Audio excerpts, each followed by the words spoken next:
And we're going to finish the 11th chapter of Mary Poppins Christmas Shopping. Jane, Michael, and Mary Poppins went Christmas shopping and ran into Maya of the Stars, the Pleiades, who was also doing some Christmas shopping. She got stuff for all 6 of her sisters, and Mary Poppins gave her her gloves as a special gift. And they are all saying goodbye to each other now.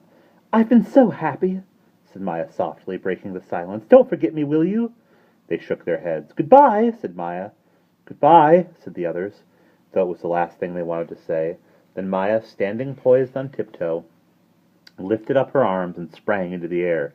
She began to walk up it, step by step, climbing ever higher, as though there were invisible stairs cut into the gray sky. She waved to them as she went, and the 3 of them waved back.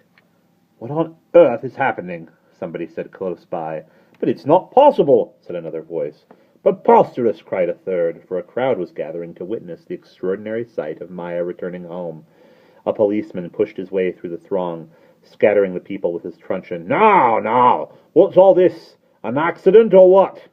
He looked up, his gaze following that of the rest of the crowd. "Here!" he called angrily, shaking his fist at Maya. "Come down! What are you doing up there? Holding up traffic and all! Come down! We can't have this kind of thing. Not in a public place. 'Tisn't natural."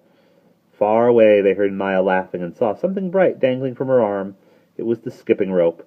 After all, the parcel had come undone. For a moment longer they saw her prancing up the airy stair, and then a bank of cloud hid her from their eyes. They knew she was behind it, though, because of the brightness that shone about its thick, dark edge. "Well, I'm jiggered," said the policeman, staring upward and scratching his head under his helmet. "And well you might be," said Mary Poppins, with such a ferocious snap that anyone else might have thought she was really cross with the policeman. But Jane and Michael were not taken in by that snap, for they could see in Mary Poppins' eyes something that, if she were anybody else but Mary Poppins, might have been described as tears. "Could we have imagined it?" said Michael when they got home and told the story to their mother. "Perhaps," said Mrs. Banks. "We imagine strange and lovely things, my darling." "But what about Mary Poppins' gloves?" said Jane. "We saw her give them away to Maya, and she's not wearing them now, so it must be true." "What? Mary Poppins!" exclaimed Mrs. Banks. "Your best fur-topped gloves? You gave them away?" Mary Poppins sniffed. "My gloves are my gloves, and I do what I like with them," she said haughtily, and she straightened her hat and went down to the kitchen to have her tea. And that is the end of Chapter 11.